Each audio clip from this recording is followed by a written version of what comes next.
Well, from one storied venue to another, Darlington, the historic NASCAR track running last week in the ANZCAR Monday Night Trucks, and this week something completely different, a lot longer history, but a history which is of a different type, different time to the stock cars.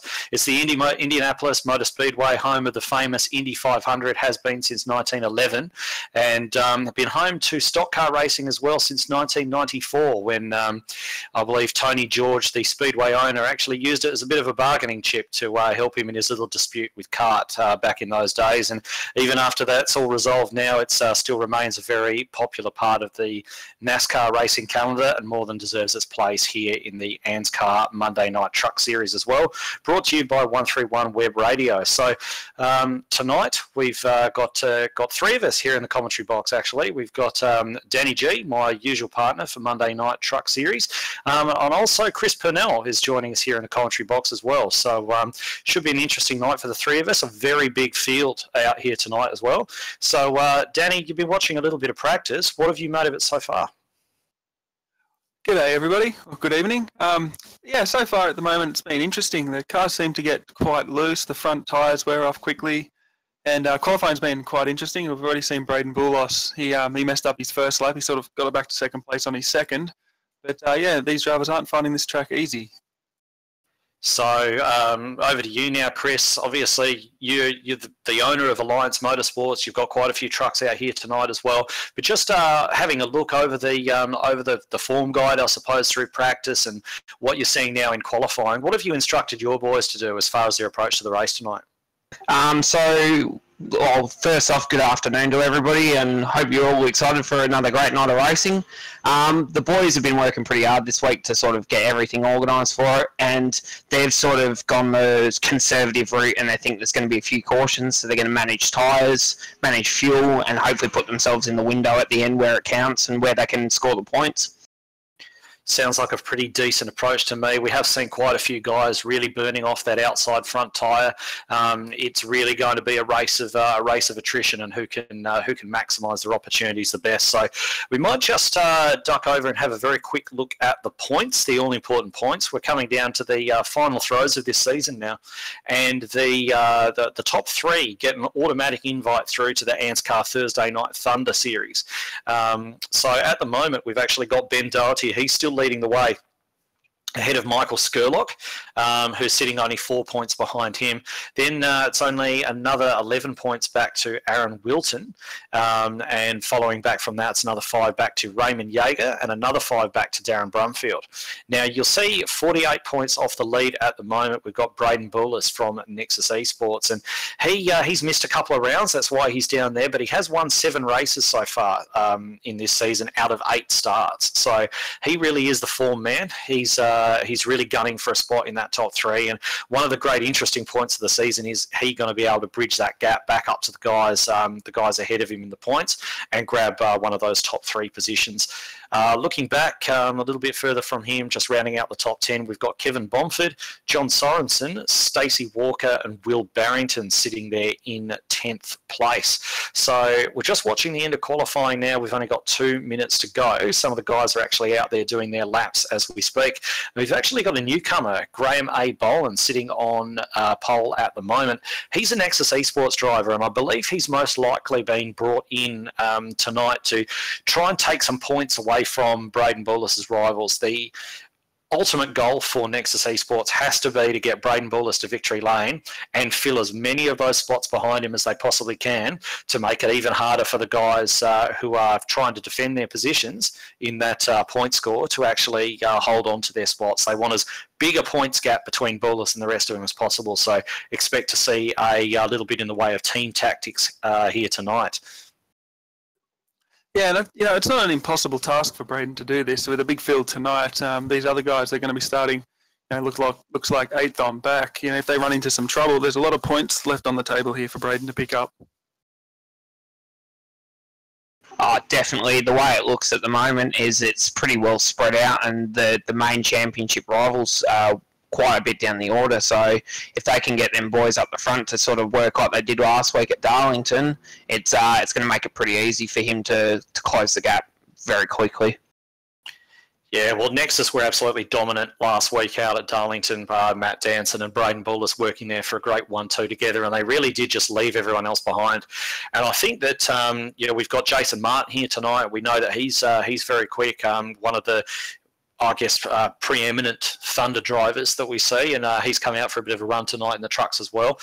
He's sitting in third place at the moment. He's done his qualifying laps. He's going to be starting off from the inside of the second row. So he will look to, I think, really get stuck into those guys early, and those two Nexus trucks ahead of him and give them something to think about. And as well, we've got Jackson Callow sitting in there in fourth place. So he'll be starting outside of the second row.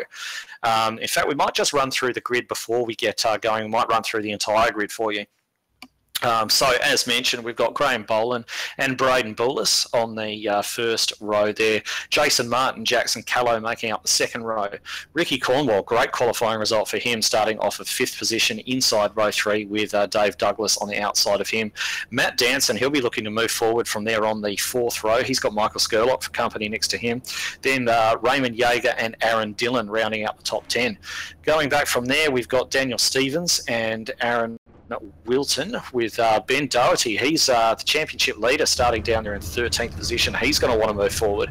Bradley Cheney and Kevin Bomford, Nicholas Walsh, Brumfield and Ince, and we've got Wayne Pingilly out there tonight as well, alongside Damon Stockton. Then moving a bit back further through the field, we've got Scott Butler, Brett Douglas, Tristan Koch and Will Barrington, the teammates qualifying very close to each other there. Todd Maxfield, Ryan Jones, and then moving back even further, we've got Darren McKenzie, John Sorensen, Stacey Walker, Andre Heidstra, Nathan Tregarton, Leo Smith, Matt Hunter. You're up here, we're on cameras tonight, so you're not going to be on the grid, and Dave Trevethan. So we should have, I believe, we'll be looking at having around about 33 trucks actually take this, take the green flag as they're all lined up on the grid tonight. Yeah, that's a big field. And yeah, it should be very interesting, especially from that 10th on back. It's going to get pretty hectic through these corners. These guys are going to be all over each other, and if a wreck happens, especially in the short shoot, there's really no place you can hide. Oh, that's it. It's going to catch a lot of people out early. I think we're going to be dealing with a few cautions quite early, and I think this field will thin out, and then we might get some long green flags towards the end of it. Just looking forward to it. Yeah, that seems to be the way of it, doesn't it? You know, especially on these tracks which are quite challenging, and I mean the Indianapolis Motor Speedway is one of those tracks that you don't really realise how tricky it is until you've actually driven it. And I think a lot of the guys tonight, perhaps some of the guys who were struggling a little bit more throughout practice, quite a few guys with a lot of incidents during practice, they may get caught out.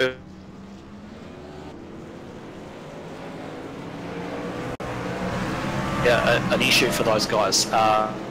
If they manage to damage their trucks early. Senior sort of moving around on their parade lap, just in there behind the pace car. So just hoping that they keep it clean. They get blood comes and everybody tries to make as many positions as quickly as they can. Let's hope for a lot of get through the first few laps, get themselves sorted out, and then start going at each other. But I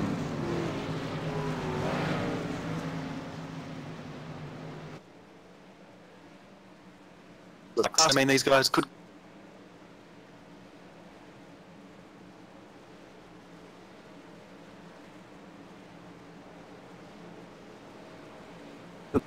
hitting the wall right front.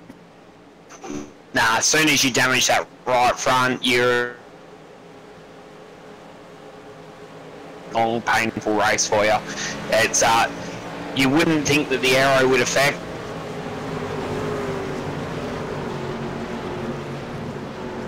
A sitting duck for everybody that's coming up against you. all right, so as we roll now around and see the two Nexus trucks there together on the front. I wonder if they'll actually sort of later in the race and with that have a bit of fun for the start. But they've got Jason Martin there, so I don't think that see. And yeah, great Boland has gone early and he's taken Braden Bullis with him. Great start from Bullis there on the outside. And I think it's possibly orchestrated that start between the two of them because they have left the rest of the field behind. There's a big gap back there to Jason Martin, and you've also got Ricky Cornwall just sitting on the inside of Callow now as well, and all the rest of them just filtering through turn one. It looks as though it's been a reasonably clean start, and just having a look back through the pack, it looks as though, yes, everyone has sort of sorted themselves out reasonably well. There are a few guys mid-pack jostling around together, but out the front at the very least, we're going to, it looks like they've got away well, and it's going to be nice and clean. We've got Matt Danson just sat up there behind Ricky Cornwall, who's lost a few spots here at the start, I believe, and no, he hasn't actually lost too much. It's just that Matt Danson has gained a ton. He's gained a couple of spots there already, so he's going to be looking to make his way through as well. And as we come through to complete lap one, it is Boland, Bullis, and Bullis right in his draft there. Jason Martin just trying to close up that gap as well, and Michelle Callow hanging on for dear life. Jackson, I should say, races under the name Michelle. His name's actually Jackson, sitting there in position 4, hanging on to those guys, while Danson gets all about attacking Ricky Cornwall, and he's got Dave Douglas for company breathing down his neck as well. And Jason Martin's done very good on that lap to sort of close that gap in on the lead two. There's quite actually a bit of bumping going on down the back of the pack there on the back stretch, but they all got away from it pretty clean. These guys sort themselves out. It was a very controlled start from everybody by the looks of it. They're all just trying to find that groove and get settled in. There's a couple of guys at the back that have made a few moves quite early, and they've made a few positions, and everybody's starting to get in that rhythm now, so we're looking good. Yeah, certainly is. A lot of guys running single file now, which is probably the smart way to do it at the start. You don't really want to ruin your race before it's even had the opportunity to get started. Get yourself settled in. We always say the same. Get yourself settled in.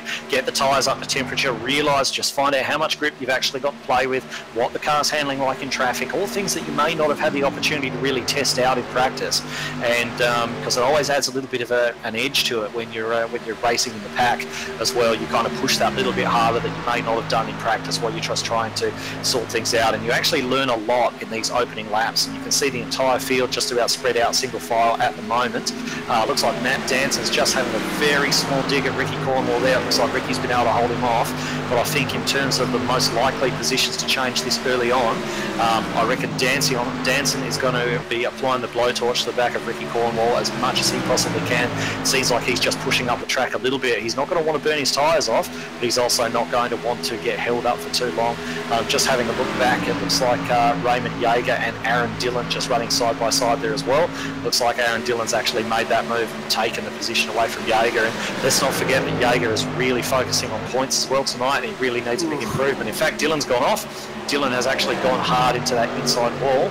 I'm not sure that's going to bring a caution out because he's actually done so off the racing surface. He looks to have actually regained that. So, yeah, it's unfortunate for him. He's damaged that truck really early on, but the race continues under green.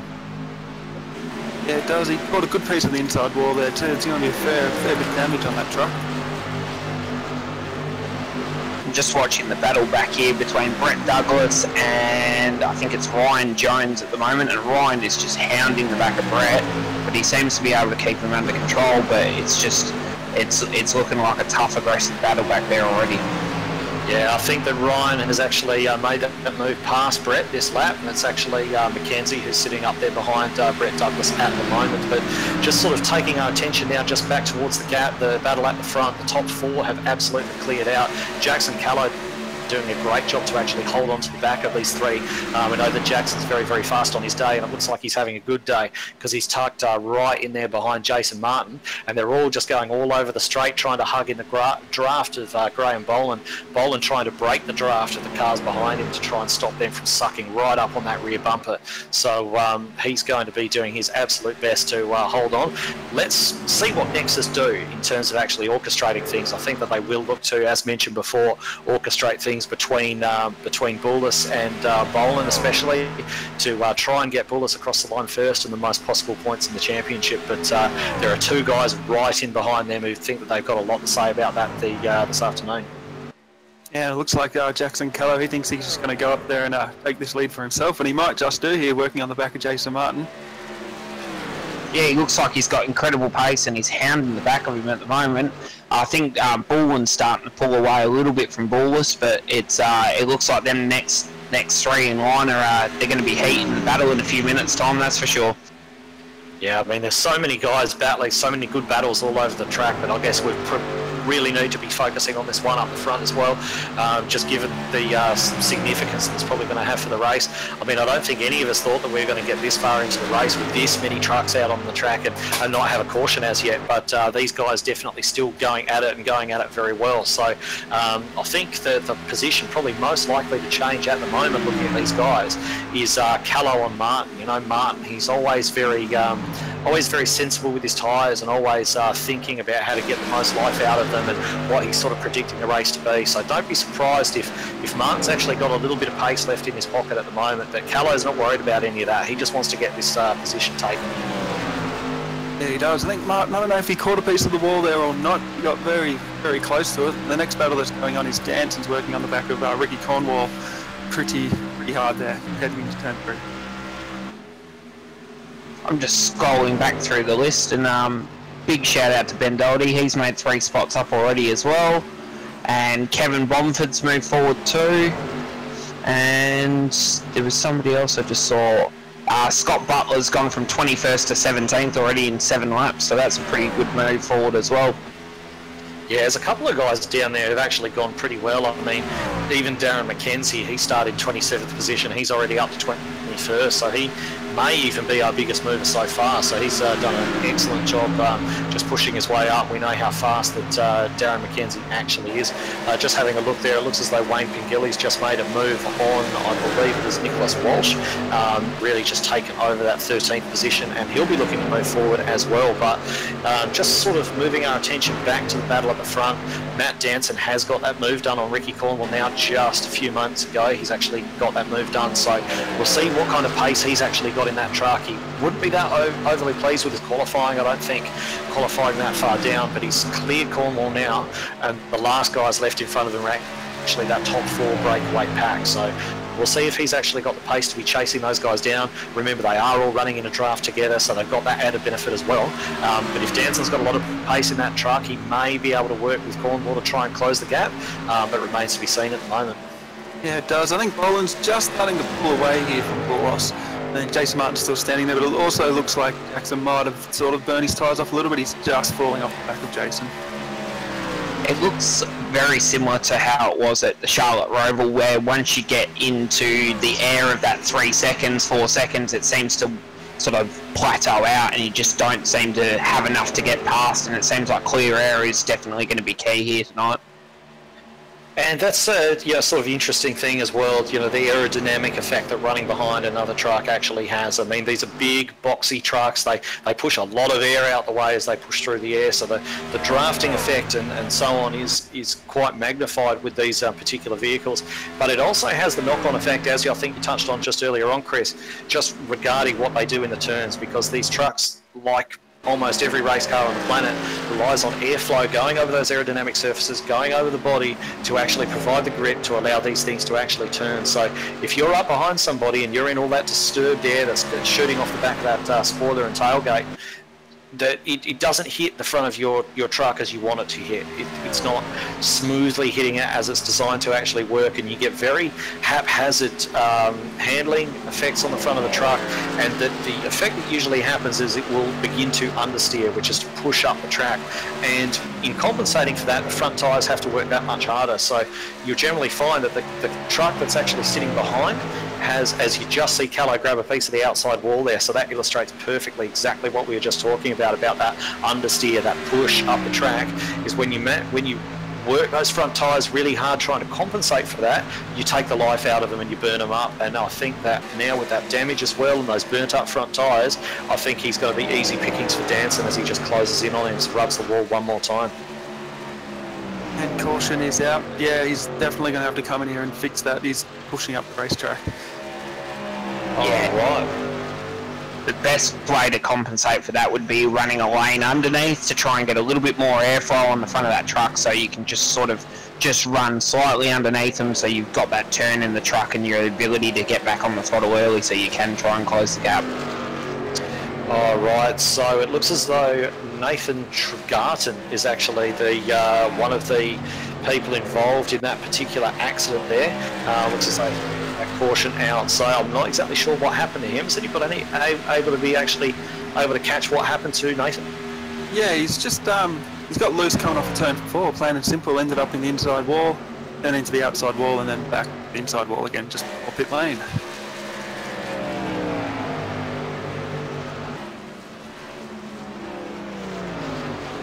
Yeah, he looks like he's just grabbed the curb on entry, on exit, sorry, and he's just fired himself in pretty hard. Yeah, big shame for him. It looks as though he's managed to pinball off both sides of the course there, and has actually taken that truck behind the wall, so I don't think we're going to see too much more action from him tonight, unfortunately. But we've still got 29 trucks out there at the moment, and just watching these guys tucked in behind the pace car. I should imagine that after 12 laps we're going to see just about everybody come into the pits. We only have 50 laps here tonight, so 12 laps doesn't sound like a long way, but on a track such as this, it's 2.5 miles around. It's actually quite a long way. Those 12 laps definitely does take the life out of the tyres. So I believe we're going to see all the leaders dive into the pits here. In fact, we'll probably see the entire field dive into the pits because everybody is on the lead lap, apart from a couple of guys that's actually struck some trouble. So just watching Graham Boland at the moment, and yes, he's coming and he's bringing the whole field with him. They're all coming down. This is one of the great things about stock car racing, where they all just come thundering down the pit lane all there together. And we're going to do a little bit of a pit stop comparison here between the two Nexus Esports trucks. We've got Boland and Bullis coming in absolutely nose to tail, and once they come in, we'll see if one pit crew manages to get the job better than the other. Maybe one of the drivers hits their marks better than the other. Don't count out Jason Martin there in third. I think we're not going to see Callow get out that well because I think he's got a bit of damage to repair. But I think that Boland may have actually just overshot his marks there as well, and we might see Bullis get his stop done first. Just actually watching these guys, Bullis does seem to be ahead in that pit stop cycle. Out he goes, and he's actually nabbed the lead. Jason Martin's nabbed it as well, and it looks as though Boland's going to go from first to fourth with that mistake. Danson beating him out of the lane also. Yeah, that was costly. There was a car who ended up out in front of them, Tristan Koch. I'm not sure what his story was, if he blew tyres or not, but he's out in the lead at the moment. He must have done. No, I take that back. He's one lap down. But, you know, this is the interesting stage. They've done 11 laps on green flag tyres, on their rubber. They all know what they've got now, and I think they're going to be quite aggressive from here on out. Yeah, and the other factor is fuel as well. The fuel window is only 30 to 32 laps, so this will put them in the window to run to the end just about now. With another caution, they'll be able to save that extra bit of fuel to get them home. So it's now going to come down to tyre strategy and who's got track position. All right, so speaking of track position, the man with the best track position at the moment, Braden Bullis, he's managed to come out in the lead, as we did mention. And he's got Matt Danson, who made a couple of spots on those pit stops. Very good job from him. He was sitting in fifth position, I believe, when the caution came out and on his way into pit lane. So he's made his way all the way back up there into second. Let's see if we get a repeat of last week, with those two just disappear into the distance. We've got Jason Martin there as well. He's in third, and Boland, as we mentioned, has dropped all the way down to fourth position. But also a quick shout out there to Michael Skurlock, who's just done a fantastic job either in the pits or on the racetrack. Started in 8th position, and I believe he has moved his way all the way up to 5th now, so he's really starting to push on. And as far as the guys who are actually really up the top of the series in that championship hunt, I mean, Skurlock, as we mentioned at the top of the show, he's sitting there in 2nd position in the championship, only 4 points away from the leader, Ben Doherty. Ben Doherty at the moment, where's he running? He's down there in 10th. So Skurlock moving up to 5th. I mean, if the race finished as it did right now, as it sits right this second, he'd actually take the lead in the championship. That's pretty close. It's very close. We thought this would happen though. Yeah, this track's going to offer that sort of, you know, people jumping up and down the orders. We'll just have to see how it ends up. Just looking back, the biggest loser in all that was actually Jackson Callow through the pits, and like we thought, he did take on all his repairs, and he's actually front end doesn't look too bad. A bit of a wrinkle on the right front, but not too bad. That's right. Also, a massive shout out to Darren McKenzie, Stacey Walker and John Simonson, who have all made up at least 9 positions each. Darren started in 27th, he's now in 16th. Stacey Walker started 29th, he's in 17th. And John Simonson started 28th and he's in 19th. So that's massive movers right there in the midfield.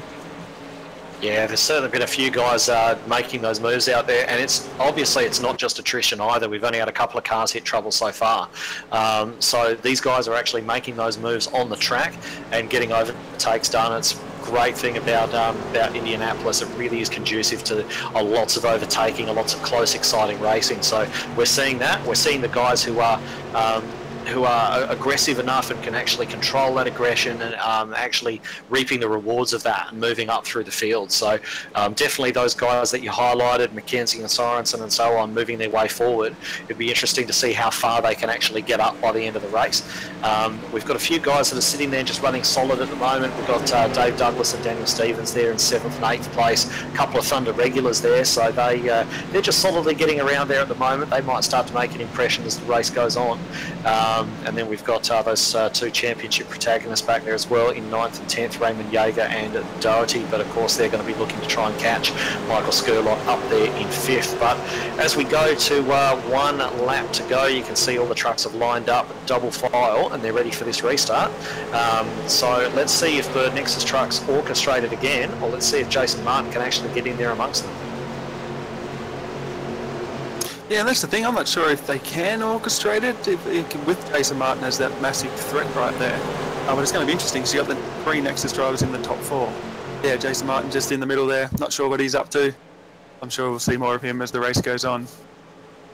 I'm interested to see how that next little group of guys, Ricky Cornwell, Dave Douglas, Dan Stevens, go.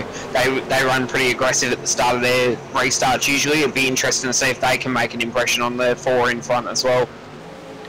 And we'll get a chance to see how much pace Michael Skurlock's got. I mean, he's moved up quite a bit in the race already. So we'll be able to see what he's actually got in terms of outright pace that for whatever reason he wasn't able to show in qualifying. And let's not forget, I think you touched on him earlier on, Daniel, that we've got Callow back there in the pack as well. He obviously had a lot of pace on new tyres, but as the run went on, he appeared to kind of lose that grip and eventually ended up striking the wall. But you'd assume that on fresh tyres again, he's going to be faster than most of the guys around him. So look for him to move forward as well as we come to this restart. Yeah, 100%. I think Callow would just sort of, I'm not sure, just take it easy and see what his car's actually got as they go green. And we got Boulos, he's taken off, he's left Nancy behind him. Martin on the inside, Boland on the outside as they head into turn 1.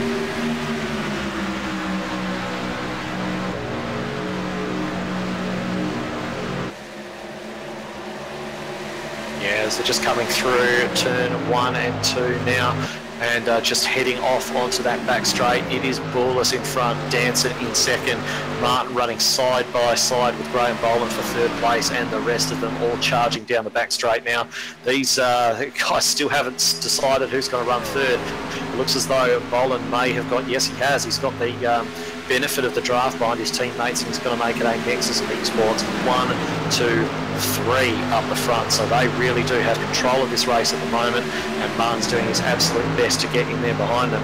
I really do think that these Nexus guys are working together on the restarts, perhaps counting each other down to when the leader's actually going to decide to jump, because on each occasion, even though Danson's start then wasn't quite as good as Boulos' start earlier on, it's still better than we often see when a leader jumps and actually takes off and surprises the rest of the pack. So I do believe they're communicating with each other and actually orchestrating these to some degree. Yeah, they very well could be. That could be. We found last week just how much the teammates sort of sportsmanship there were. But Skurlock's actually doing pretty good there behind Jason Martin in 5th. So it looks like he's going to have a decent run towards the end. And the battle between 6th and 7th, Ricky Cornwell, Dave Douglas. They've looked on the inside, can't get it done, and they head off into turn 3.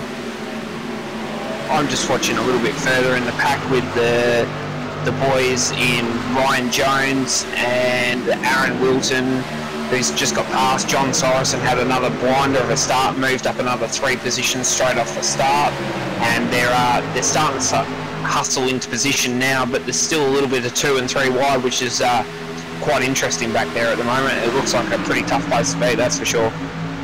Yeah. Who was it who said the midfield sucks? And I think it's absolutely playing true back there. These guys are getting into it like nothing else. 2 and 3 wide and all jostling. Big caution, big wreck. Okay, looks as though we've had a wreck. So probably not that surprising given how aggressive a lot of these guys were being. I'm not sure if anybody's able to pick up who exactly has brought this caution out. Yeah, it was Glenn Ince. He sort of came off turn 1 there into the outside wall, and came back down on. Might have been Jackson Callow actually. Or I know Todd Maxfield brought out a big wreck.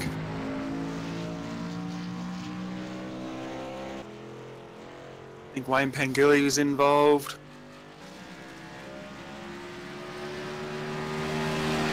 I also think Will Barrington might have been involved in that one as well. There was a couple of them that all sort of got squeezed up on the exit and sent one into the outside fence, and that was it. From there, it was everybody was out of control.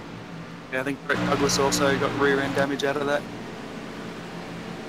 Yeah, there's a few trucks carrying a bit of damage. I think Wayne Pengilly's got quite a bit on there, but as far as Douglas and Barrington and so on, they're not looking too bad at all. Oh, well, we thought this would happen on the fresh rubber. You've got these guys fighting hard for positions. Yeah, it just looks like Glenn Ince. He just collected the wall there. Not much he could do. Not much Todd Maxfield could do either. They almost flirted 3 wide there, but yeah, definitely out of the groove, and that didn't end well for him. Yeah, he just looked like he pushed too hard and didn't give himself enough time to get the car to turn down, or the truck to turn down, and that was it. He was in the fence and game over from there. All right, so I'd imagine that the guys who picked up damage in that, we're going to see them in the lane.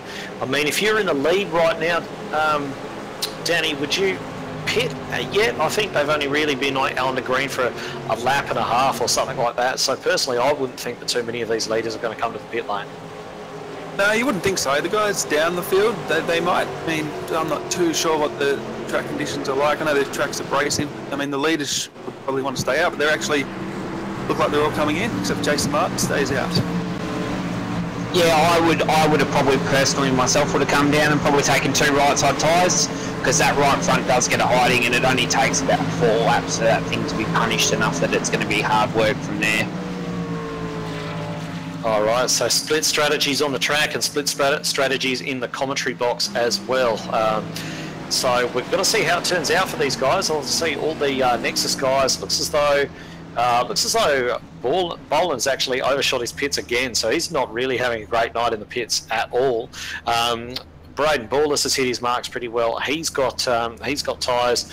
Matt Danson's coming for tyres as well. Looks like he may even beat his teammate out. Oh, it was very line ball between the two of them, but Borlas just got there. Boland, he's been a little bit sort of out of sorts, I suppose, in the pit lane tonight. 2 pit stops and 2 mistakes, but Jason Martin has taken the opportunity to take this lead and actually hold on to it. So he's going to try his luck on the slightly older tyres. We've got Jackson Callow sitting in behind him, Will Barrington there as well, and Todd Maxfield all stayed out. So there's a little bit of a buffer from Martin back to the first of those guys on fresh tyres, but how long that buffer's able to hold up is, well, it's up for debate, and it's anyone's guess, but I think they'll be through that traffic sooner rather than later on their new tyres. I think that was the right call for Jackson Callow there. He must have felt that his truck was all right and pretty decent after his repairs after the first incident when he hit the wall, but now he's gained all that track position back, so I don't see him losing 25 odd spots until the next caution. But yeah, going to have to wait and see. It's going to be a good battle with the 4 fresh tyres coming through the field. Oh, definitely. I think it'll be interesting to see how they launch off the start, and if those couple of lap old tyres make them spin their tyres up on the start, because that could cause a real issue for the guys behind with the fresher tyres as well. It could cause a massive pile up early. Yeah, you often find that, don't you? You have guys behind on fresh tyres, and you've got guys up the front with older tyres, although there's not too much of an age gap in the tyres on this particular restart, which is I guess a good thing from the point of view of wreck avoidance and not getting into too much trouble, or not spinning up your tyres on the restarts, things like that. But it becomes a bit of a self-fulfilling prophecy for the guys who come out on the new tyres. They're acutely aware that everyone in front of them is on old tyres, that they almost work themselves up to the stage of they have to get past them right now. They really need to get through them right now because they don't want to be held up and they don't want to lose any time. And they just get it into their head that they should be a lot faster than the guys in front of them on the older tyres. And it almost becomes a recipe for a wreck in itself, just with the impatience that kind of thinking actually brings. So I think that the guys who are there, especially the first trucks of the guys who have actually made those pit stops, so looking at sort of talking about Bullis and Danson and Boland and Skurlock, I think they're probably a little bit too experienced to fall into that particular mindset, run into any problems. But some of the guys who are a little bit further back, let's say looking back a little bit further, some of the guys maybe with a bit less experience on fresh tyres, they're sitting there, they're watching the Nexus boys carve through those guys on the older tyres, watching all the guys in front of them do it. They're going to go in there and try and do the same, and if they're not careful, they are going to get sucked into that trap of going really aggressive against these guys on the older tyres to try and clear them quickly. So if there's going to be a wreck, my guess is that'll be where that wreck will come from. So these top fours possibly drop through the field. Yeah, it's definitely going to be interesting. I'm interested to see what Hello's actually got up there. But I think you're right. I think these guys are probably a bit too experienced to part in those sorts of shenanigans. I mean, they'll bide their time. They'll get runs coming off turns 2 and 4 and then belt them down the straights. Oh, definitely, but it can also sometimes just be little things like getting too close to the guy in front on the bumper and giving him a nudge on the restart, and it's enough to unsettle the truck and cause an issue from there as well. So they've got to be careful at the same time, but be controlled aggression towards it. And yeah, they'll make short work of them once they get a good run out of 2 or 4, and they'll get past them on the long straights. Alright, just as you're speaking there, Chris, we saw Jason Martin really give his truck a bootful on the starting straight. I think he's just testing how much grip he's actually got on those tyres that are a couple of laps old in terms of his start. He wants to know how much throttle he's able to give it before he lights those tyres up. And I think he'll probably also try and actually get that start done on the shady part of the track for a bit of extra grip. So all these things he's testing out. I think Callow did a bit of a test out as well, just to feel those back tyres and see how they're going. And the guys behind him are obviously going to have to gauge their restart off what these guys in front of them actually do. Yeah, these guys are starting to bunch up pretty hectic now. You got Jason Martin on the inside row, Jason Kell on the outside row, 2x2 all the way back down to 29th, 30th even. Yeah, it should be an interesting restart as we just come into turn 3 with the pace car lights off, and we're just about to get ready to go racing again. Well, Callow's going to have to be careful here because he can't be ahead of Jason Martin when the green comes out, and he's way ahead of Jason Martin at the moment, so he's going to have to back off, get right behind that pace car again, and and make sure that Jason is actually in front of him on the start. Otherwise, he's going to get himself a black flag. I'm not really sure what the logic is about being where he is at the moment, but he's going to get himself in trouble if he doesn't drop back and allow Martin up in front of him. But looks like he's done that now. Martin's coming back up to his correct position. He's still sitting in front of Jason though, so all right, Jason's actually just gone. He's gone very well, Danson into the back of Maxfield. We did sort of predict that earlier on. We were talking, I think it was you, Chris, that sort of predicted that about the nudges on the straight. That's actually really held Danson up because Maxfield did not get away well at all, and Danson got right into the back of him. So Danson being swallowed up now, gobbled up by a few of the field. It looks as though maybe Dan Stevens has got past him as well. So Stevens has moved up a couple of spots. We've got Boland sort of down there. Boland looks like he's just making a move on his teammate Braden Bullis. Like looking to the inside. He won't get that done. He'll tuck back in behind him. So Bullis leading those guys through. But right up the front, we've still got Jason Martin and Jackson Callow. And then Bullis and Boland have actually past everybody else that was in their way on the old tyres, so they've moved up into 3rd and 4th, so it's worked out for them. Just having a look back as well, it looks as though Skurlock's suffered a little bit in that. He's dropped down to 8th and looking just a bit back behind that. Looks as though big wow, what on earth happened there? I think Stacey Walker was involved. He's held up on the pit lane at the moment. I'm not even sure where that started looking at that. What happened there? I saw a truck flying through the air, but I think that was the aftermath of it. I think it started with Will Barrington, Dan Stevens, around that sort of area, and it looks like about 90% of the field was involved with that. Yeah, it looks as though, just looking back at it, it looks as though Dan Stevens has just got across the front of Matt Danson. I'm not sure whether he sort of pulled out to try and get a run on someone else or not, but it looks as though he's actually pulled down to try and clear Barrington, gone across the nose of Danson, hit the inside pit wall, and in a very special display of iRacing physics, got launched right over the fence and then back onto the track. So, and a lot of guys taken out in that. There's a lot of damage, a huge amount of damage. It looks as though a couple of trucks didn't do themselves any favours by just barreling into that accident at full speed, but yeah, there's going to be a lot of guys nursing very, very second-hand trucks after that one. Yeah, that is huge. It's almost every truck behind them got involved with the onslaught of that, except possibly Skurlock. I think might have been clear of that, but I think everyone else behind pretty much got damaged. That was massive. I'm just looking further back. It looks like there was a couple of trucks that were able to just stop in time at the very back, but maybe only 2 or 3 of them, and even they look still pretty ordinary from before that. So I think there'll be probably 10 trucks left after that one. Yeah, multiple drivers involved in that. Just taking a quick look at the guys who are carrying damage at the moment. We got Darren Brumfield, Ricky Cornwall, Matt Danson, Raymond Yeager, Dan Stevens, Aaron Wilton, Ben Doherty. Big implications for the championship there. Wayne Pingilly, Stacey Walker, Tristan Koch picked up some mess in that. Todd Maxfield, I think, got a piece of it as well. So that was absolutely massive. And the guys who actually managed to avoid it are in very good shape. They've gained massively out of that because, yeah, if you've got a clean truck now, you're one of the lucky ones. Yeah, it's just going to be a lot easier to go through the people that didn't get involved in that. Ben Doherty, Will Barrington, Boland, Boulos, Hello, and Jason Martin. They were pretty much the 6-7 guys out front there. And this has really benefited Ryan Jones as well. He started in 26. He now sees himself in 4th position. So that's a massive gain as well. Yeah, it's a big gain for him, and also Scott Butler, 21st to 5th. Damon Stockton, we haven't even spoken about him tonight.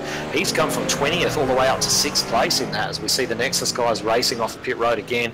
Buller's getting the better off in that one. So now they've got fresh tyres again, and Martin's elected to stay out on his old tyres. But I guess the story of the race at the moment, that massive wreck, and I'm not sure how many guys are going to actually be able to get their trucks fixed up and actually be able to resume this race. We're right on half distance, so they've got a fair way to go in terms of the actual damage that they're going to have to carry, and the implications that may have for the health of their engines and so on, or whether or not they're going to be able to run their trucks to the end of this race.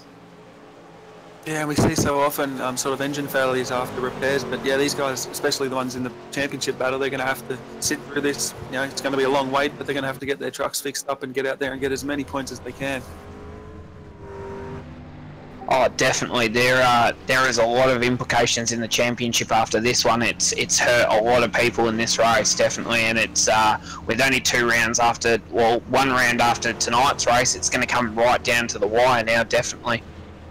And I'll tell you who will be grinning ear to ear, Michael Skurlock. He sat there in 3rd position now after dropping back a fair way. I think he dropped back to around about 7th place or something like that before all that kicked off. Somehow managed to get through it all. Looking there, I believe, Michael Skurlock, he's there in 3rd place, and look, you've got to look a long way down to see Ben Doherty there, 17th, Raymond Yeager, another shocker for him, 18th. There are just guys, if things finished as they did at the moment, Michael Skurlock has just gained and gained and gained as far as the championship goes, and might actually, if it were to finish the way it is right now, it may actually put him out of realistic reach going into that final round. We could be seeing a pivotal moment in the championship right now. Yeah, that is huge. That'd be awesome, wouldn't it? This championship's actually been awesome pretty much since the get-go. I know Boulos won those first few races, but ever since sort of he dropped out of a few, this battle's definitely shaken up and it's looking good right now.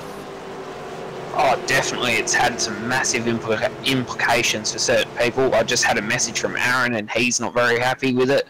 He's got 35 minutes worth of damage, so he thinks his race is done for the night. He's going to try and get back out there, but it's not looking good. And yeah, it's going to hurt a lot of people. Ben Doherty's probably feeling the same way right about now. There'll be a few guys that are a little bit hurt by that one for sure. And Aaron Wilson, let's not forget, sitting in third place in the championship at the moment. So it's going to come down to where he comes home relative to those guys around him in the championship. And as things stand at the moment, they're sitting 18th, 19th and 20th. So it's it's hard from that perspective, but also he's only really losing a couple of points as things sit to the guys around him, so perhaps all not lost. But you can guarantee one thing, Braden Bullis is going to be making a charge for the lead like you wouldn't believe coming up soon, because he knows he's got to make the absolute most of the guys who are actually hitting trouble tonight.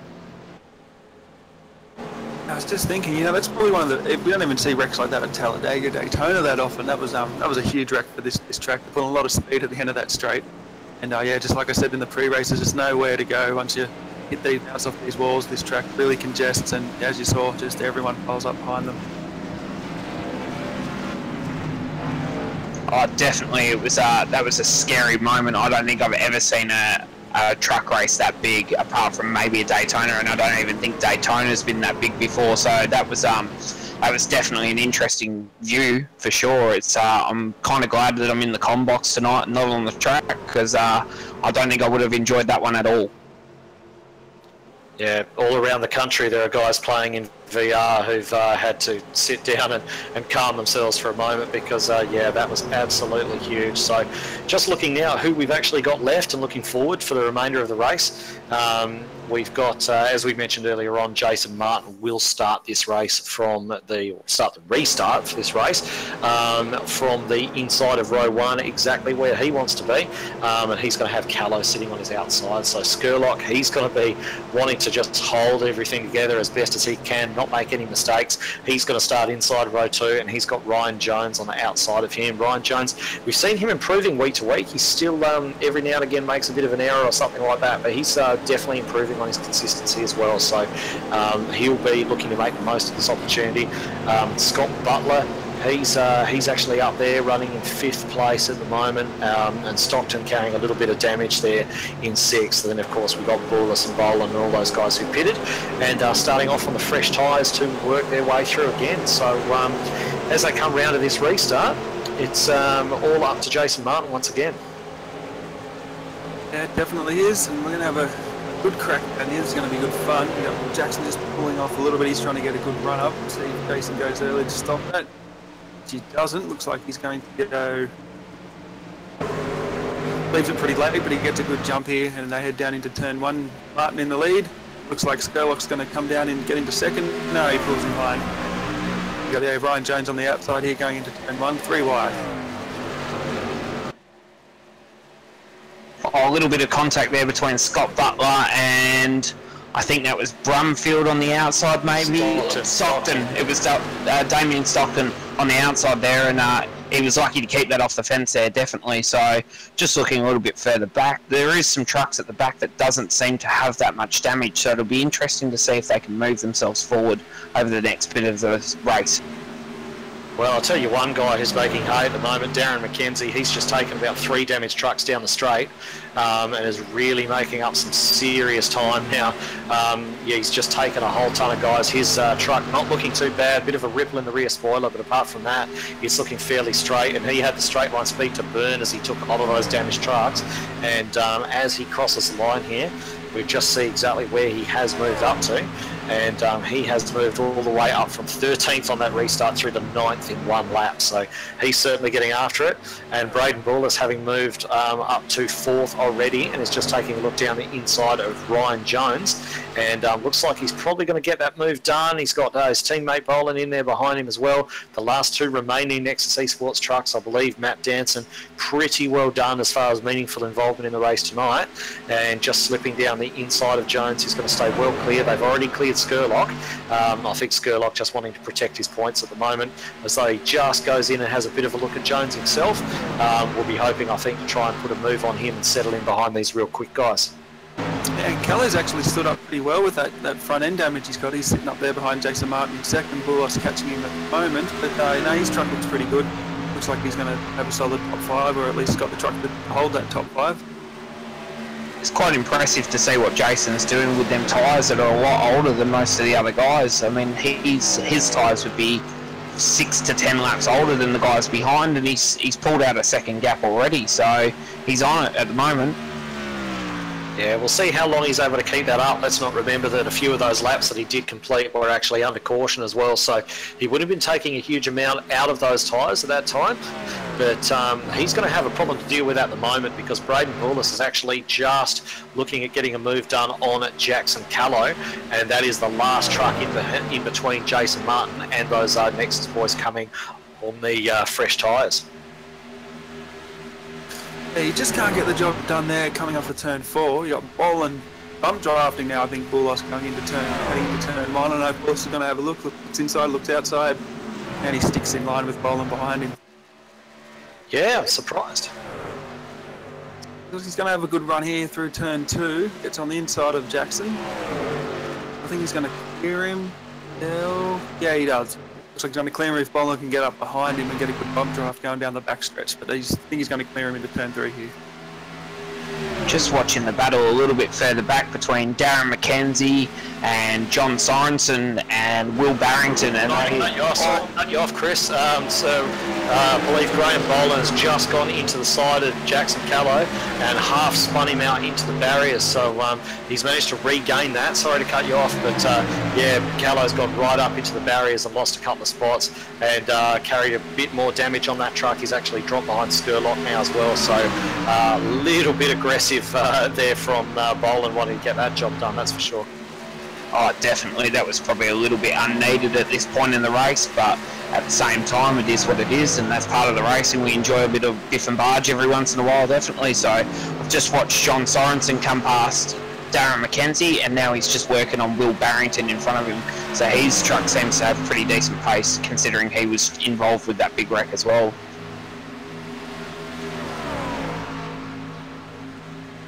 Yeah, just watching them now. Looks as though they've kind of settled down just that little bit. Callow's dropped off the front pace now. He's going to be carrying yet more damage, and Michael Skurlock's actually overtaken him as mentioned, so he's up in 5th position, and he's going to be trying to work on Ryan Jones. He's actually put a bit of a gap on him, so I'm not sure if Skurlock had to take some evasive action in that incident with Callow there, but he's definitely, he was right up on the bumper of Jones before, and he's certainly not now. So just trying to keep a bit of an eye on the gap between Jason Martin and those two Nexus trucks chasing him down. The Nexus boys working together, holding in each other's draft, and the tow's actually quite significant down here. So newer tyres and playing the team game, I wouldn't be at all surprised to see them start to actually slash that gap down to the leader quite quickly. I mean, Boland's right on the back of Boulos, especially down the front stretch. They're making up a lot of ground. They actually made up 4th for the last lap, and you can just see, I'm in the cam at the moment, but they're definitely gaining ground down the long straightaways. Oh, definitely in the draft with 2 trucks compared to 1, especially with the bit newer tyres and the way that you're able to turn through that corner. It won't be long until they're on the back bumper of him and they're pushing him along as well. Yeah, I mean they're closing him down. They've taken another couple of tenths out on that lap, and it's going to be I guess tricky for Jason to decide how and if he's going to fight those guys. I mean, we are coming down now to we've got 15 laps to go, so the race is sort of in its later stages. 15 laps, as we mentioned, quite a long way here, and I think Jason's going to be hoping for another few laps and then a caution, because that will allow Jason to pit, and after a few laps everyone else is going to want to pit as well, so that'll help restore parity tyre-wise with the guys behind him, and he's going to have that leading track position if the pit stop goes well. So that's what he's going to be wanting. He's going to be wanting in around about, probably about 3 or 4 laps when those Nexus boys get right up to him, he's going to want a caution around about just then. So everyone dives to the lane and he can come out on some fresh tyres. Everyone else has got fresh tyres and it's a straight fight once again. But if he doesn't get that, it's hard to imagine how he's actually going to hold those two back. And the field is starting to spread out a little bit, so the chances of a yellow flag contact is sort of looking less likely, except for this pack sort of down in the 7th, 8th position here. You've got Darren McKenzie. He's now in 8th. He's still moving his way through the field since the restart, and Jackson Calais is just on the back end of him. He hasn't lost as much speed as I thought he would after that second hit of the wall. He's definitely there. McKenzie's definitely coming too. Yeah, I'm surprised actually, because after that incident with Calais hitting the turn 3 wall, I really thought he was going to lose a lot more speed, and he's lost a little bit. And John and Darren have both managed to get past him, but he's holding on to the back of Darren here, and if Darren makes a little mistake, he's going to have a go at him for sure. And that's the thing, isn't it? You know, when you get a scenario where there's some vehicles carrying some damage, is you do really get that kind of the field spread, because everybody's got sort of varying levels of capabilities left in their vehicles in terms of the damage that they've actually picked up. So it usually does have the effect of actually spreading that field out.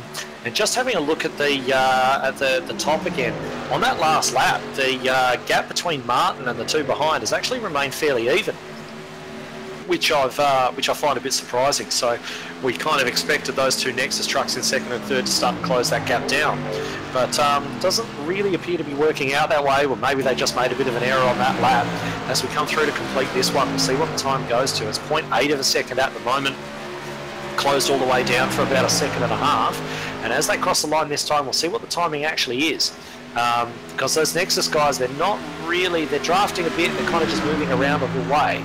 And as they cross the line, okay, it has dropped another couple of tenths. It's down to 0.6 now. So they are still moving in. They may have just been a little bit of traffic or something on that last lap that hindered them. But yeah, definitely closing in once again. And they are 5 seconds up the road from everyone else. Yeah, they're definitely closing in here on Martin. And Martin knows what he's doing, though, so hopefully, for his sake, you know, he saved enough tyres. And I mean, at some point, I'd say they've only had a couple of green flag laps on it. So I think Martin's just hoping that the tyres will even out by the time they get to the back of him. But, you know, getting around him is another story as well. I think you might have to possibly even see the pump draft down the front stretch from Boland to Boulos to make this sort of move work. Oh, definitely, and the way that Jason drives is he is quite a good driver at defending and holding his position, so it will be interesting to see if he can hold these two off with the newer tyres or if it's all over before they even get to him. But I really think he'll be able to hold them off with it being a one groove sort of track. If you can manipulate the air how you want the air, being up the front, and make it a bit harder for them, and they've got to work a bit harder, it could fall his way quite easily. So we're going to have to see all his skills brought to bear now, because those two Nexus trucks are right up behind Jason Martin. You can just see Boland sticking his nose out, cooling off the engine a little bit just before ducking in back behind his teammate as well for maximum pace, maximum gaining on Jason. So these two are going to work together. Jason's kind of fighting a little bit with one hand tied behind his back at the minute because of those older tyres, but he is going to get the benefit of a tow from a bit of lap traffic coming up. I think that's Aaron Wilton who's there. He's going to be moving at a much slower pace than the leaders, and they're all running line astern together now. So Jason's going to really have to try and use the tow that he's going to get off of him to gain a little bit of straight line speed, not let the other guys get to. And he's got the caution. The caution is out, and that is the answer to Jason Martin's prayers. He has got the caution that he wanted. I'm just taking a look at that. Looks like Brett Douglas trying to avoid a wreck. Yeah, you got Jackson Calais as well. Well and truly, he's gotten actually in the back of Darren McKenzie coming off of turn 2. He ended up in the outside wall, then the inside wall, and then it looks like Brett Douglas has to avoid him.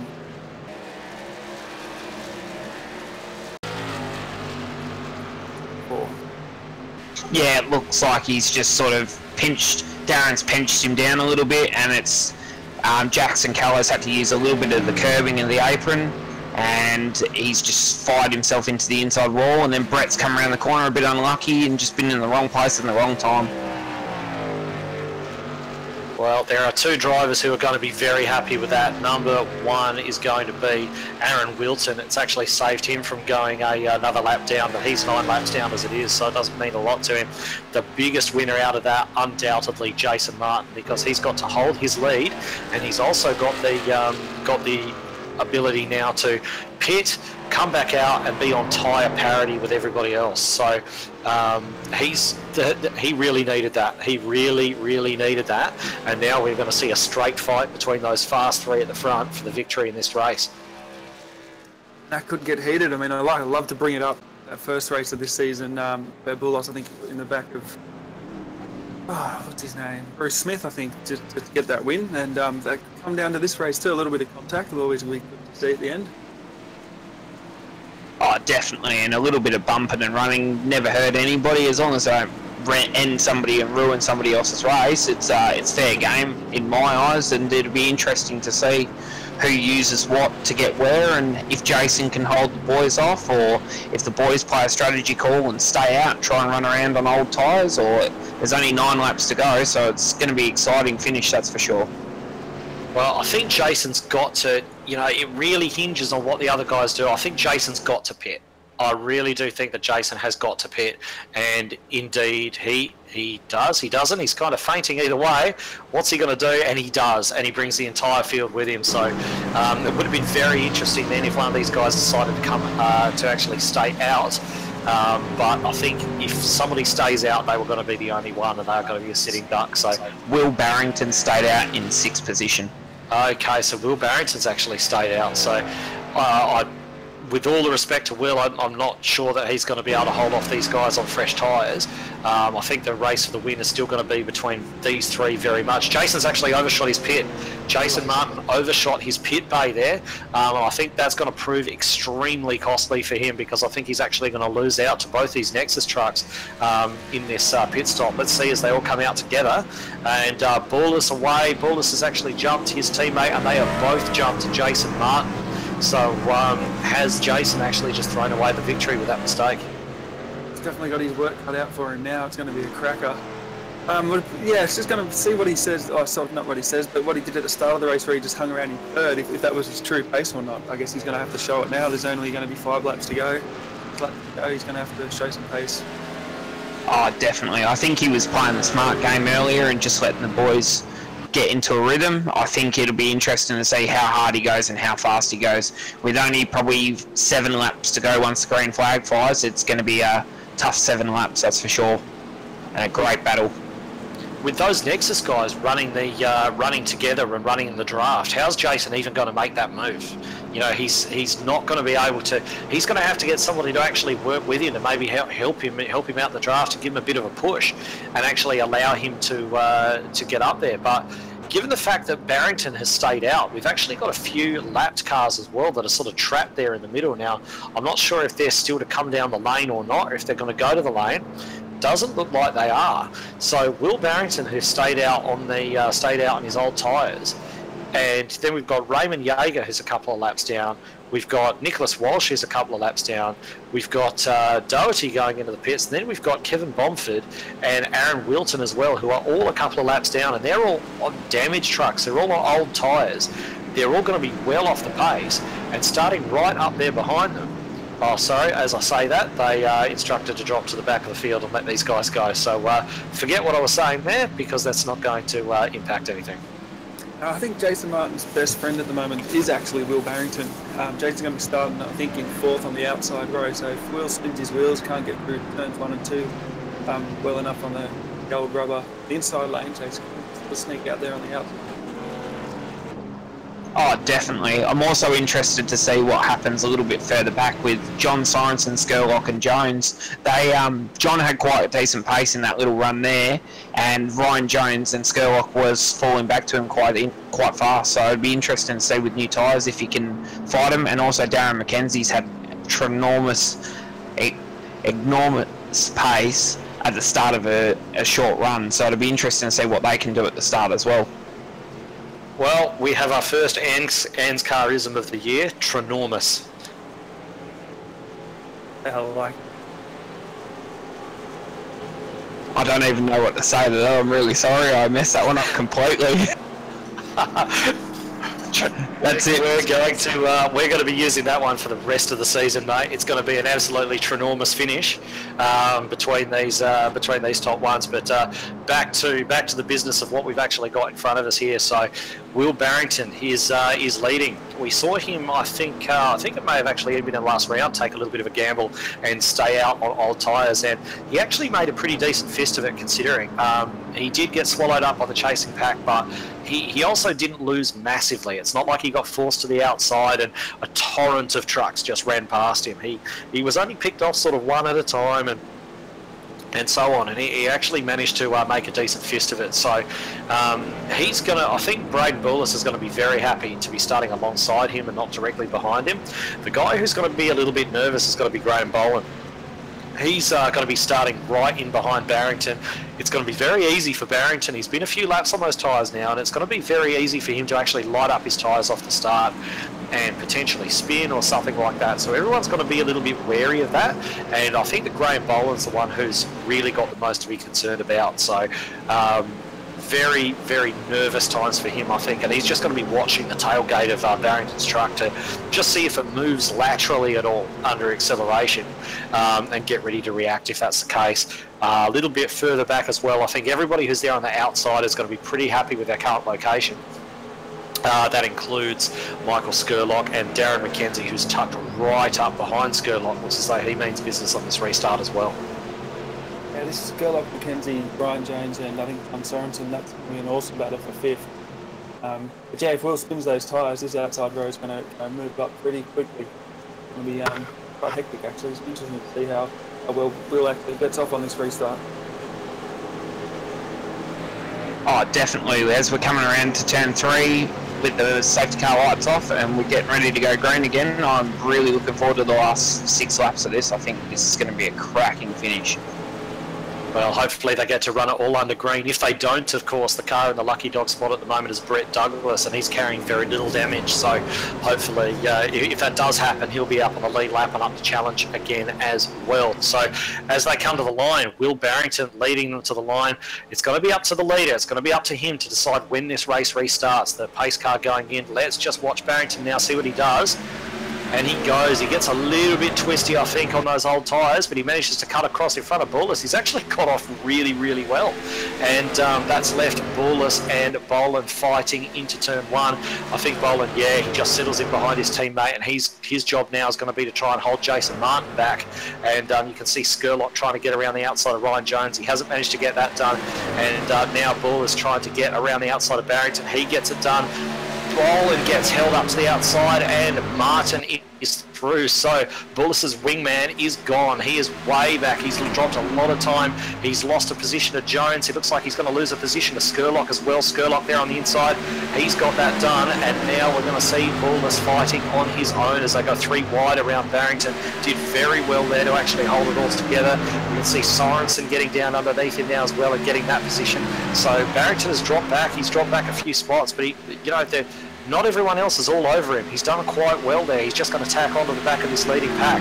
Now we're going to see Braden Bullis leading. He is right in front of Jason Martin, and he's going to be fighting on his own. And Graham Boland, who's been running so strongly all race, now sitting there behind Jones and Skurlock with it all to do to try to get back up to this leading pack and help his teammate out again.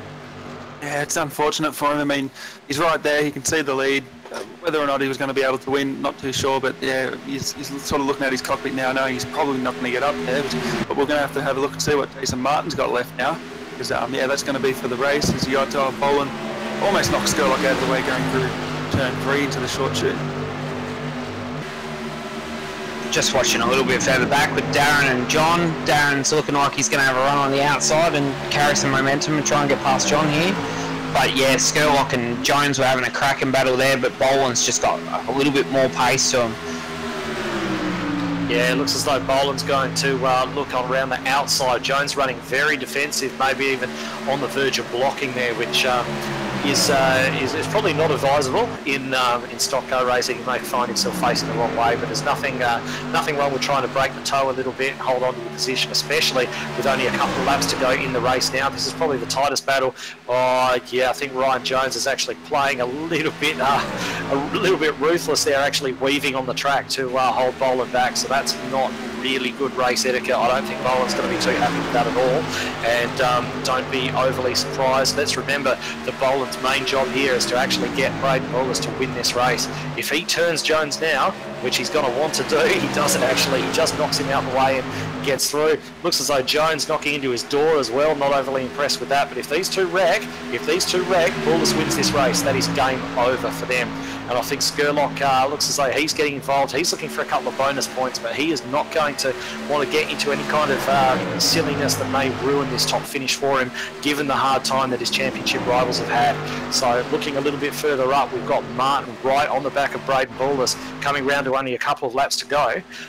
Not really sure that Martin's got the pace to do anything about it, but we will find out in these next few laps. It's going to be one-on-one now that Bullis has lost his wingman, as we mentioned, and Martin's going to be doing everything he can, calling on all his experience to home in on the back of Bullis and actually get a move done. Yeah, I think Jason's entry to the corners might be just a little bit shallower. That does heat up the tyres a little bit more, but yeah, I know he's not in the draft at the moment coming down the front stretch, but we'll see if he does pull out any time out of that lap. On 0.168, now he's actually dropped the 10th. Yeah, he just seems to get to that arrow and just can't seem to make anything of it or even create a run. And I think Bullis has now got this sort of locked in and secured with the way he's driving. He's driving it very smart and defensively in certain areas. He's getting out of Jason's draft, so Jason's got nothing to bump up to him on. So I think Bullis has got this sorted now. Yeah, well, Martin's going to want a little bit of revenge, because Martin's actually only done 2 races in these in the trucks this season prior to tonight, and on each occasion he's come off second best to Braden Bullis. So he would really want to be putting one over on Braden to actually show him who's still top dog in ANZCAR. But Braden's showing in the way at the moment. I tend to agree with you, Chris. It's difficult to sort of see where Martin's going to be able to get this move done. I mean, he's certainly matching him for pace, but it's really hard to see where he's going to have enough of an advantage to actually make a move, unless, of course, traffic intervenes or something like that. Boland now has made his way back up to third. He's not going to catch him before the end of this race. We are on the final lap right now, and as they come down the backstretch for the final time, Braden Bullis continues to lead this. He's not really bothering to play too much with the draft this time. He believes he's got enough of a gap over Jason to actually assure himself a victory. He's just got to negotiate these last 2 turns, although Jason getting very, very close, but once again difficult to see where he might actually make this move. And as they exit the last turn, keeps it off the wall, and Braden Bullis will take another victory and has won it in some style without the help from his wingman at the end. Jason Martin right up there behind him. Graham Boland will take third. Skurlock is going to come home. He actually lost a place in the last lap to John Sorensen. So it's going to be Ryan Jones 4th, Sorensen 5th, Skurlock in 6th, Darren McKenzie. Excellent effort from him. He's actually managed to damage himself coming over the line. It looks as though he's... what's he done? As he's just coming over the finish line, looks like he's just decided to chuck a drift and go over the line that way. So nothing too sensible going on. And then we've got Barrington, Stockton and Koch 1 lap down, rounding out our top 10. So I think the biggest thing to come out of that race is I think Skurlock's going to end up with an unofficial 3-point lead in the championship heading into the last round of Miami next week.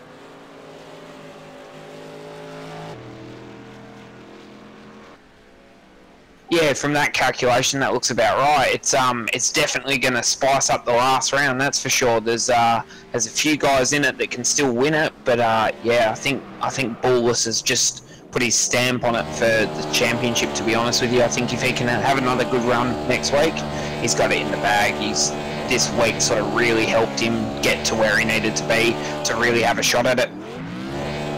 Well, Braden Bullis, he came into this round 48 points off the lead, so he's obviously won the race, and Skurlock has finished 6th, so he's not going to take the lead of the championship at the moment, and I'm not sure that he's actually beaten Doherty by enough to overhaul him either. Doherty finishing back there in 14th, Raymond Yeager 12th, and Wilton finishing down there in 16th as well. So he's taken a gap out of him. He's certainly taken a very big gap out of him. Whether or not he's actually going to be able to get that done and actually move into that top 3, I'm not sure, but he's certainly not taking over the lead to the championship yet.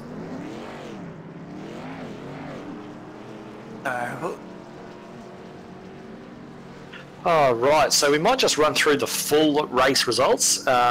So at the end of the race tonight, we did run through the top 10 before, but we'll just give a bit of a recap of them as well. So as we mentioned, Braden Bullis coming home in first position ahead of Jason Martin, just ahead of Jason Martin.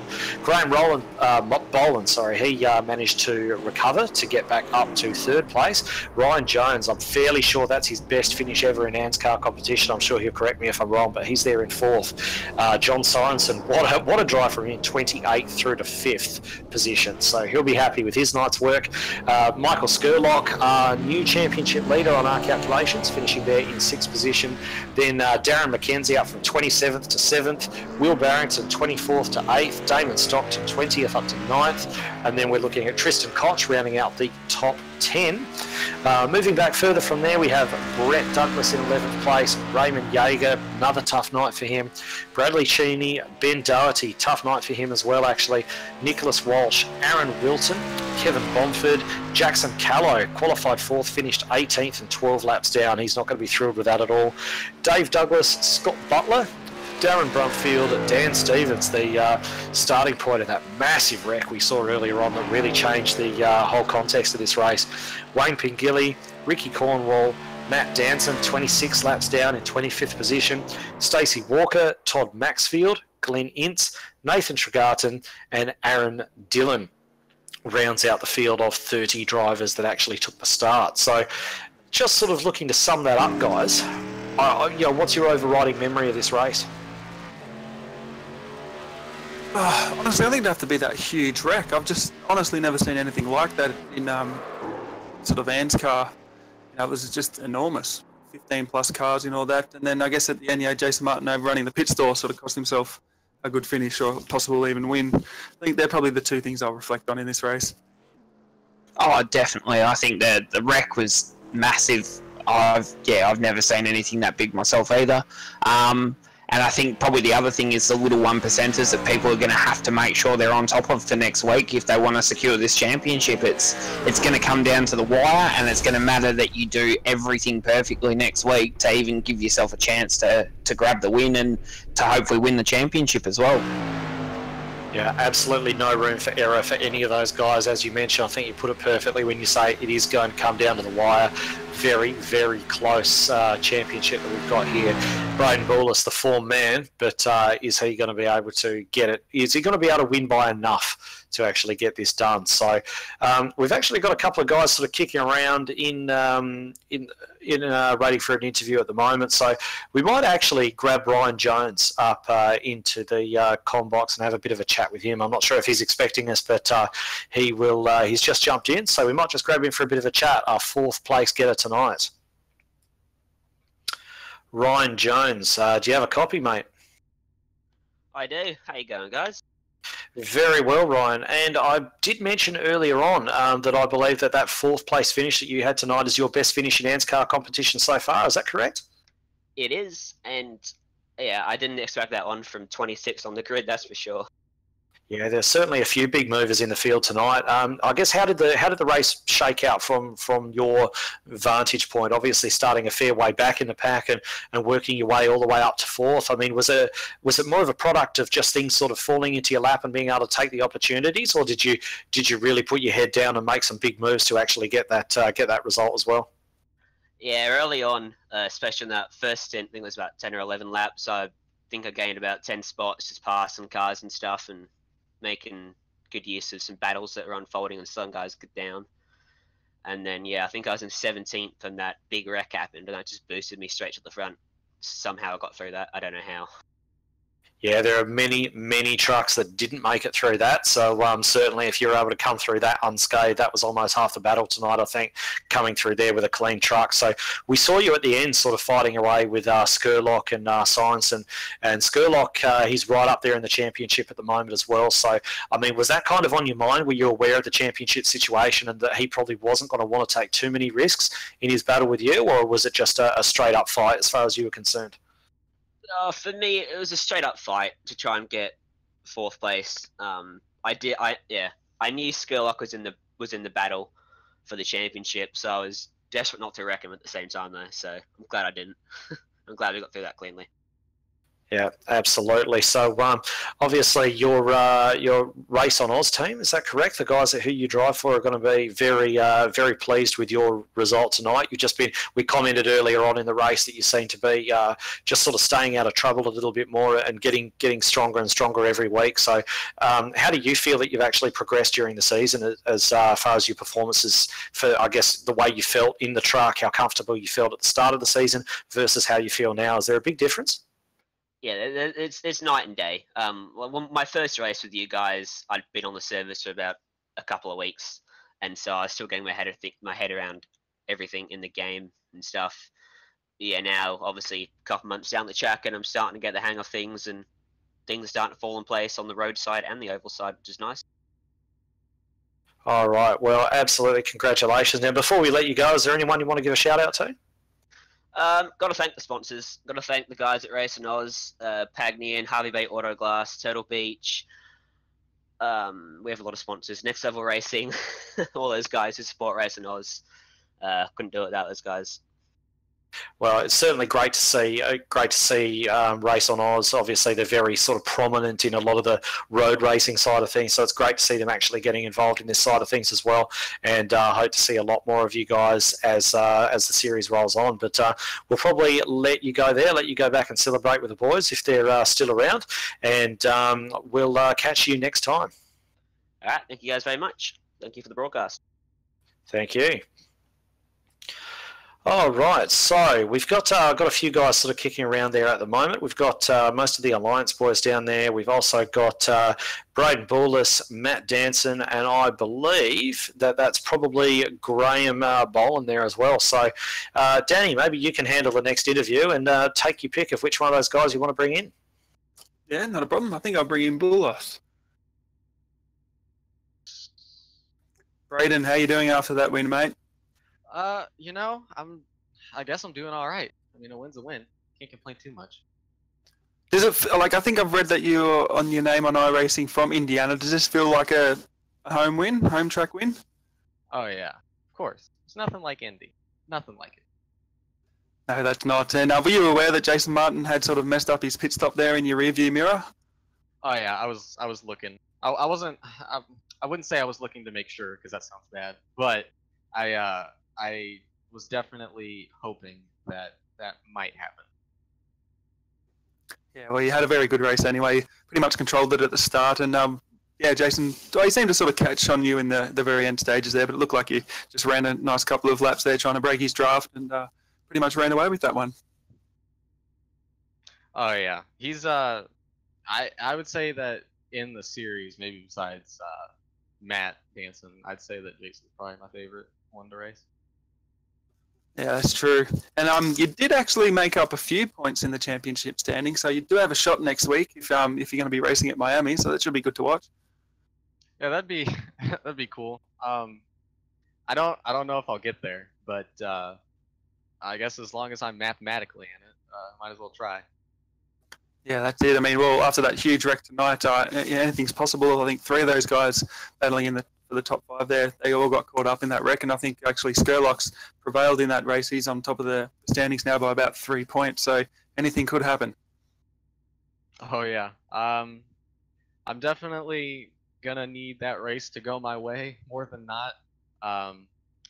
Obviously, like you said, most of the championship contenders got taken out in that big wreck into turn 1, I think it was.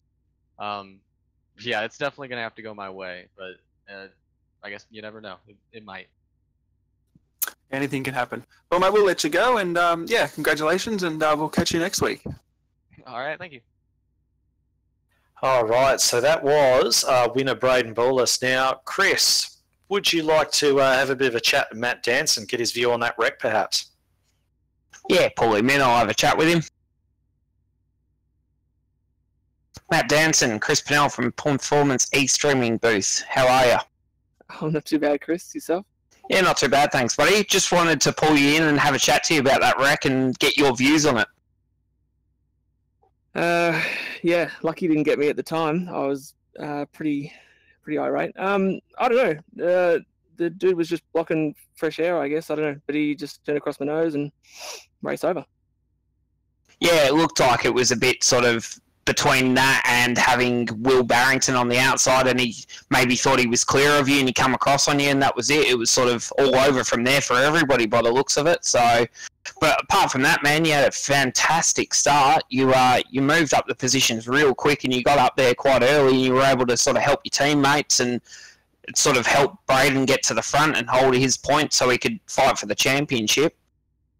Yeah, 100%. I mean, the plan similar to last week, just to try and put a couple of trucks between who is it? I think it's Michael and Ben. I think the other guy's going for it. So just get between there, and then Braden was super quick, and Graham is insane as well. So I was pretty much settled for third. If I could, stay ahead of Jason, who was incredible as well, but wasn't to be.